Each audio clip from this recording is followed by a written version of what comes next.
Hey there, second grader. I have another funny story for us today, and it's by an author that I really enjoy. His name is Jory John, and we're going to be reading books by him all throughout the year, but this is going to be our first one that we're reading by him, and he just finished making this book. It's brand new, and it's called First Day Critter Jitters.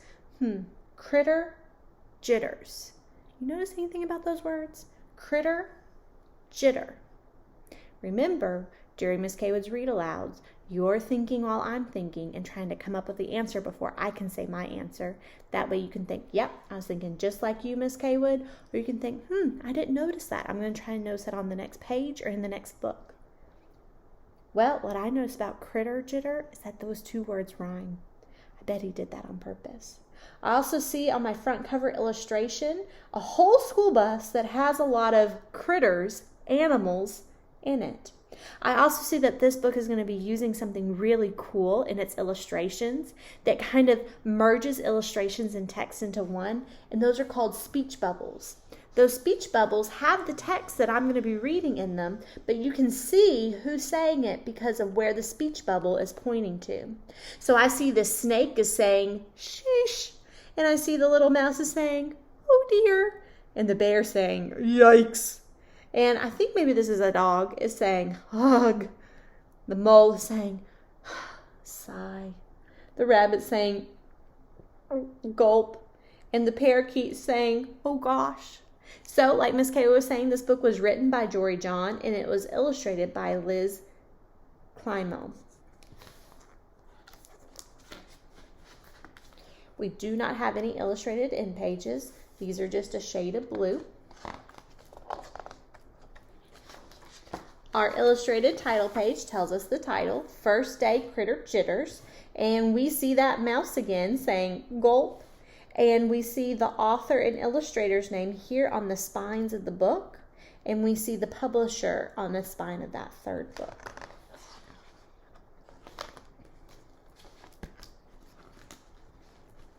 Does anyone know what animal this is in our first picture who's going to be talking?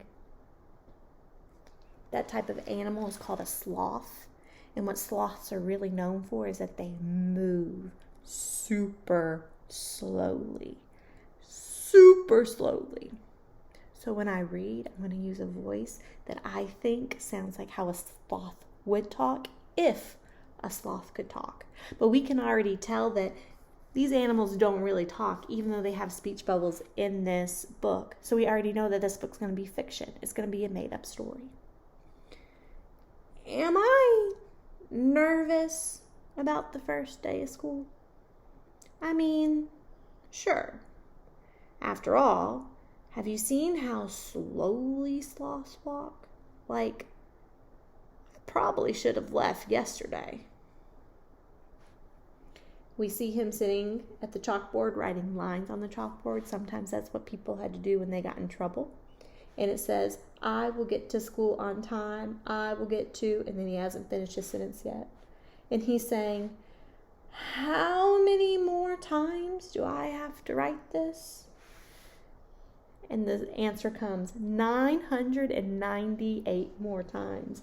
He was set to write it 1,000 times in this thought bubble he's been thinking. Trust me, you don't want to be late on your first day of school.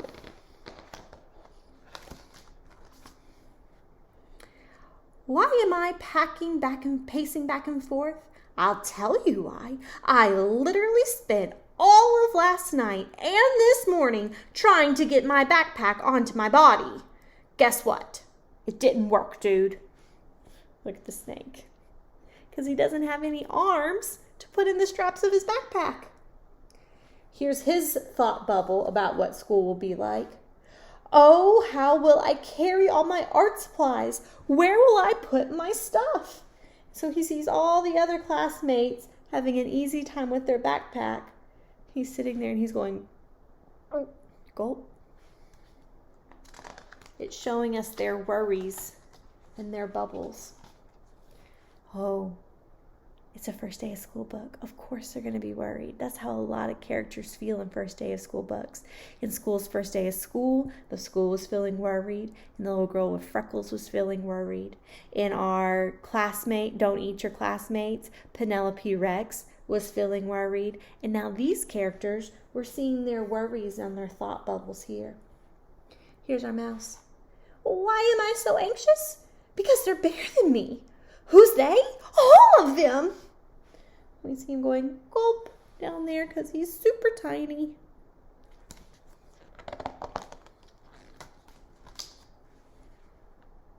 Am I tense? Yeah.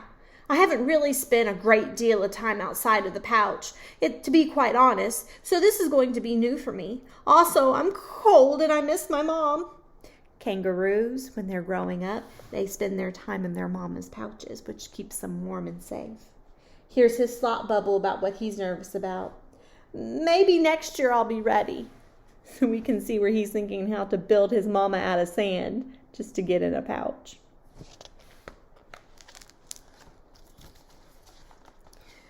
I'm feeling a little skittish. Here's why. I have a tendency to repeat things that other animals say. Parrots do that. Like one time someone said to me, please stop talking just this once. And then I kept repeating it. Please stop talking just this once. Please stop talking just this once. Please stop talking just this once. Please stop talking. Here's her worry bubble. Says, hey, you cut in line. You cut in line. You cut in line. You cut in line. You cut in line. Says, I have a feeling that's not going to fly at school. Fly. Why do you think the author used the word, I don't think that's going to fly at school? I think he's making a joke because parrots fly. But that's also a phrase that people use when they don't think that something's going to be well accepted or well received. Here's our mole. I worry that I won't be able to see the chalkboard. Moles don't have very good vision. How big are chalkboards, by the way? Ugh. And then here we see our bear. Me? Well, as you can see, I'm not coming out. Can't I just dream about school instead? Why do you think the author made the bear still in bed? Why would the bear character still be in bed? All the other characters have had worries that have had something to do with what they are as an animal. The parrot's afraid they're going to repeat themselves. The mole's afraid that he can't see. The kangaroo, Joey, the baby kangaroo, is afraid to leave its mom's pouch. Why would the bear still be asleep? Well, that's because bears hibernate. All through the winter, they go to sleep and they stay asleep. So that's something that bears are known for, is hibernating. So he's making a joke out of that.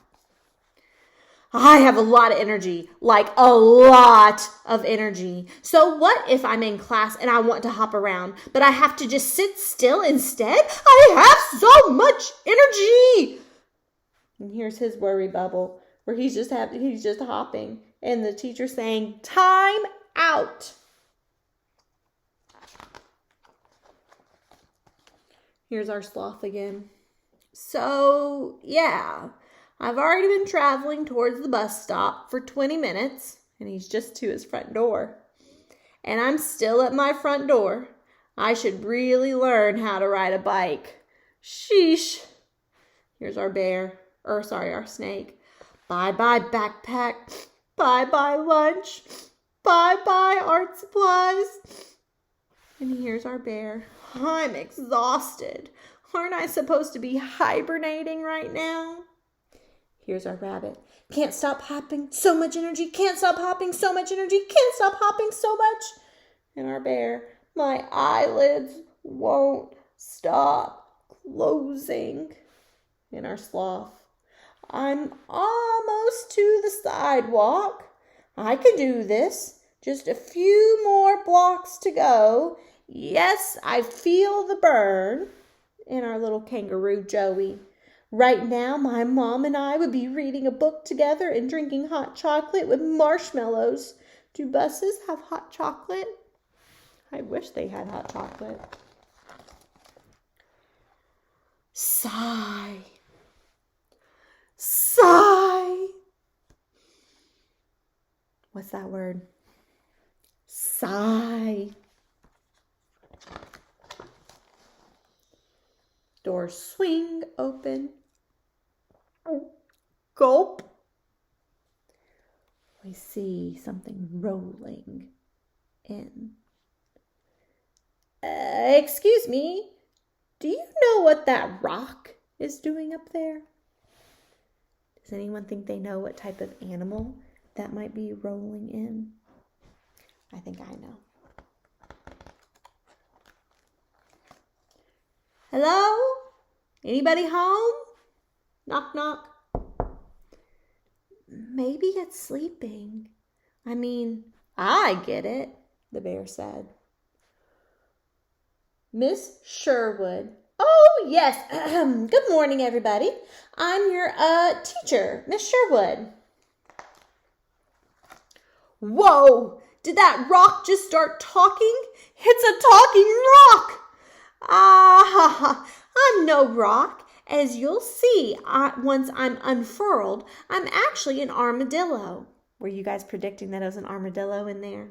But I think I'm going to remain in this ball shape, at least for a little bit. That's sort of how I roll, no pun intended, because she rolled in, when I'm nervous. She's feeling nervous too. You're nervous? But we're nervous.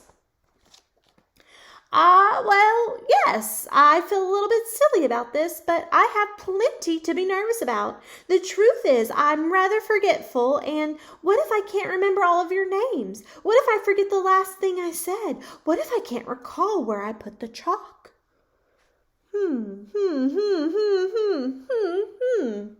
Don't worry, Miss Sherwood. I may be a tiny mouse, but I have the memory of an elephant, and I'll help you remember our names using a mnemonic device. For example, my name is Chauncey, and I like cheese. See how that works? Because Chauncey and cheese start with the same sounds. Chauncey, cheese. And I'll repeat everything you say, even when you don't want me to. See how that works? See how that works? And then the snake says, and I'll be on chalk duty. Miss Sherwood, you have to come out of that ball. I'm so excited about everything you have to teach us. I can barely contain myself. Listen, Miss Sherwood, I know how you feel. Sometimes it feels safer in the pouch or ball, but we're all in this together. Yes, I suppose you're right. Thank you, everybody. I'm feeling much better already. Now, how about that mnemonic device? Charlie, was it? Was it Charlie? No, it was Chauncey, right? Chauncey and cheese both started with that ch sound. My name is Nellie, and I like naps. Nellie, naps. You can share my textbook, the Joey said to the snake because he couldn't bring his backpack. And then there they are teaching, reading, sharpening pencils. They're all working together to make their school year great. Munch, munch, munch. The teacher let me sit in the front row and the chalkboard was clear. I just saw a hummingbird. He's the same size as me. I somehow managed to stay awake so far. I guess my backpack wasn't all that important. I sat still for at least a little while, and now it's recess, so I can run around a lot. Being out of the pouch isn't so scary after all. Being out of the pouch isn't so scary at all. Being out of the pouch isn't so scary at all. Being out of the pouch isn't so scary.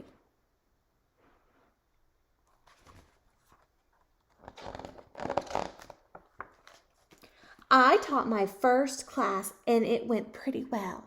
Nice. We did it. Nice. Hi. Am I late? The sloth just made it. Well, there's always tomorrow.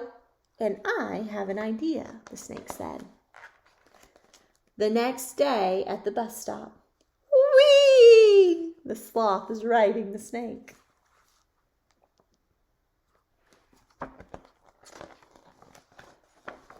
And then here's our dedication and publication page. The book was dedicated to Alyssa, of course, J.J. Jory John, our author, and for Kathleen L.C. And this book was published in 2020, this year. It's brand new. All right, I will see you in the next video. Have a wonderful day.